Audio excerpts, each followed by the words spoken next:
For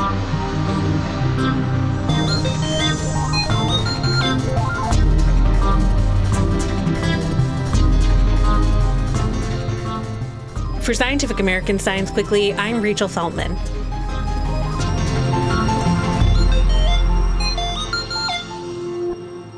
TikTok's algorithm, which shapes what more than 1 billion users see when they use the app, has developed an almost mystical reputation for figuring out what people want to watch. Those powers aren't actually magical, but they do matter. An algorithm as widely used as TikTok's can have a huge impact on our culture by determining what information people receive and how. As TikTok prepares to spin off a US-only version of the app with majority American ownership, plenty of questions loom about how the platform and its almighty algorithm might change.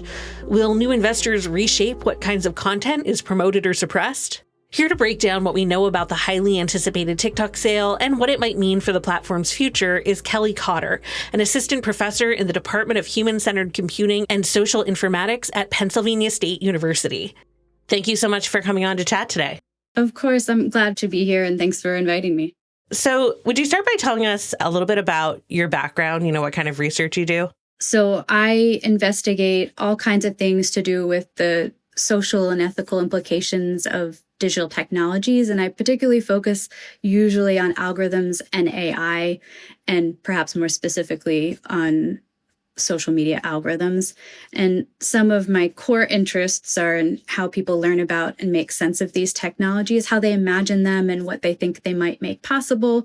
And then I have a book that's under contract right now with Oxford University Press on critical algorithmic literacy. So one of the things I'm interested in is understanding how what we know about algorithms can help us govern them in a more bottom-up fashion, and also thinking about our understanding of platforms and the practices we have around them as kind of contextual insights that we have. What do you think is lacking in most people's understanding of the algorithms that power the social media they use?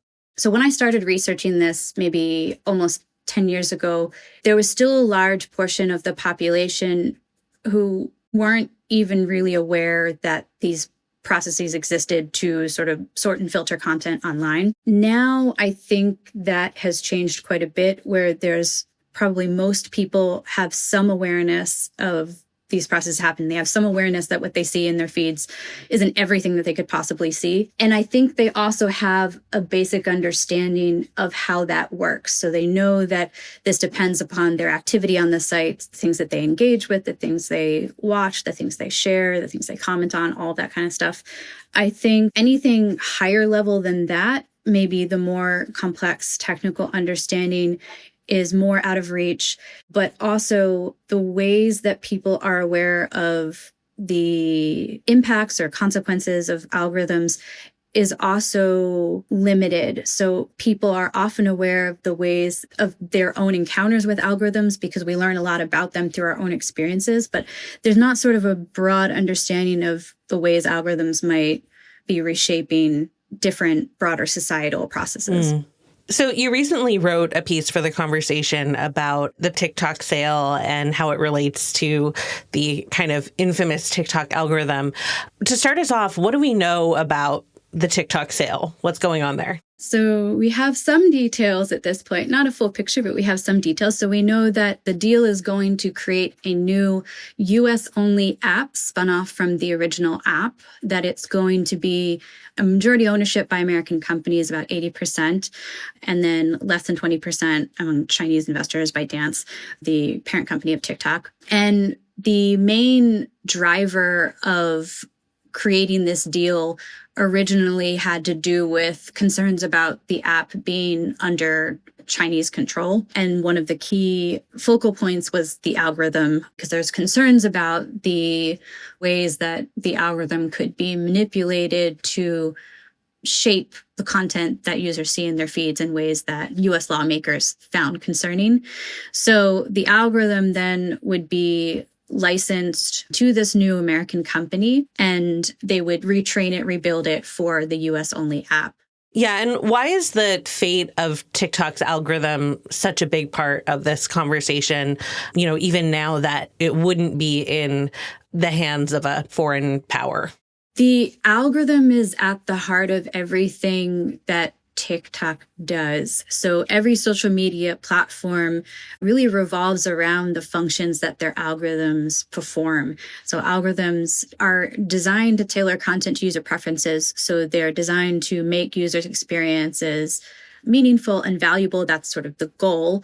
But it also means that they play a central role in shaping sort of the culture by the ways that they make certain kinds of content visible or less visible. So they sort and filter content for folks and then also enforce some of the community guidelines that social media companies set to make sure that the content that people see in their feeds isn't excessively gory or doesn't promote violence, or historically there was concern about minimizing misinformation. So there's different ways that it's supposed to optimize feeds to lift up the best content and the best content for the individual user. As someone who's studied social media algorithms for nearly a decade, what's unique about the one that powers the TikTok For You page, both actually algorithmically and maybe in the ways people feel that it works, if that makes sense? Yeah, the TikTok algorithm is perceived to be especially good at tailoring content for users. There's kind of a popular conception of it as knowing people better than they know themselves. And some of my research with colleagues has investigated those kinds of beliefs and the ways they converge in this really curious mixture of spiritual beliefs and conspiracy theorizing, where there's sometimes perception that what people see in their feeds is somehow sort of like cosmically destined for them. It's meant for them specifically. So there's perceptions of the algorithm as being very powerful and good at its intended purpose. In some ways, in many ways, the algorithm isn't especially different from other social media algorithms. It's sort of designed in the same way, where the goal is to keep users on the site and keep them coming back. That's sort of what it's optimized for. And it also, like other social media algorithms, relies on signals from people's behavior on the site. Again, the things that they like, the things they comment on, things they share, these sort of signals of interest. One Wall Street Journal investigation suggested that watch time on TikTok is an especially strong signal of interest used by the algorithm to rank content. One reason why the TikTok algorithm might be potentially better at tailoring content is the nature of the short video format, where it's easier to get a read on what interests people based on the length of time that they spend watching any given piece of content versus any other thing.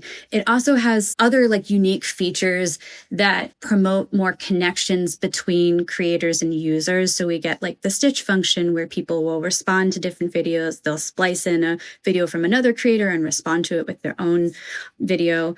There's sounds, where people can use similar sounds to kind of create kind of memes and different conversations or promote similar ideas about things. So there's ways that connections across users are facilitated by the platform features that could be helpful for understanding user preferences. But it's not entirely clear why it is at least perceived as especially good at tailoring content. We have some information about how it works, but it's hard to know any given one reason why it might be especially good. So given what we know about the proposed buyers for TikTok and the potency of the TikTok algorithm, what are the implications if the sale goes through? Yeah, because the algorithm is so central to life on the platform, to what it is, it matters whose hands it's in, because it will directly, again, shape what the platform looks like, what this new American app will look like. So the proposed investors, or the investors that have been shared, are some sort of known entities. Oracle, of course, is a big one, and they've maintained the data for TikTok in the US for a couple of years now. So that one was sort of followed from that established relationship. But I think a lot of the concern around the investors that have been named is that they all seem to have ties to the Trump administration, to be more conservative leaning in their views.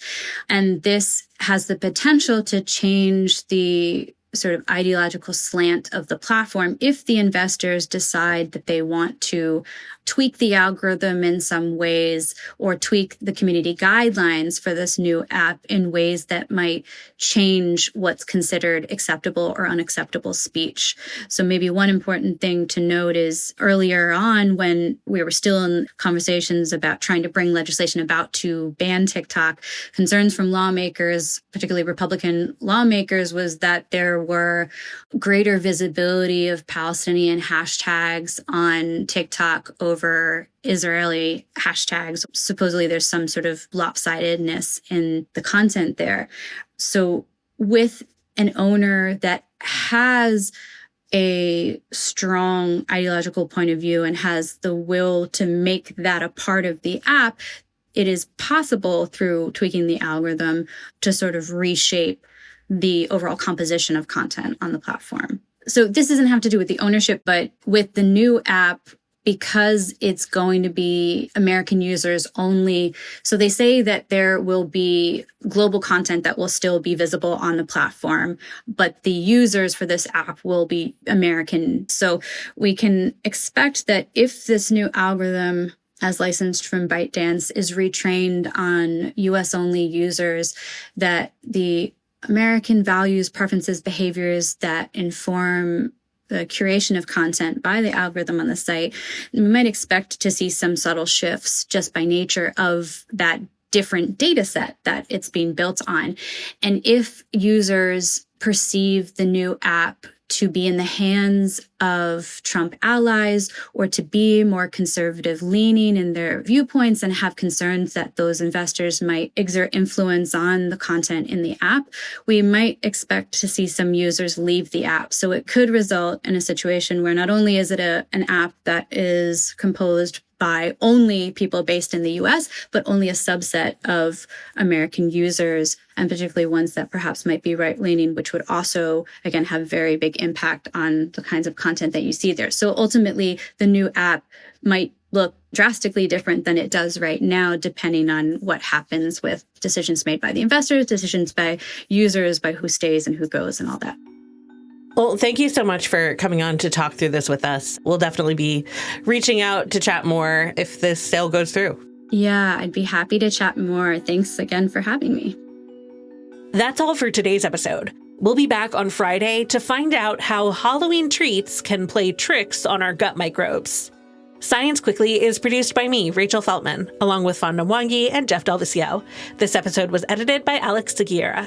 Shayna, Posses, and Aaron Shattuck fact-check our show. Our theme music was composed by Dominic Smith. Subscribe to Scientific American for more up-to-date and in-depth science news. For Scientific American, this is Rachel Feltman. See you next time.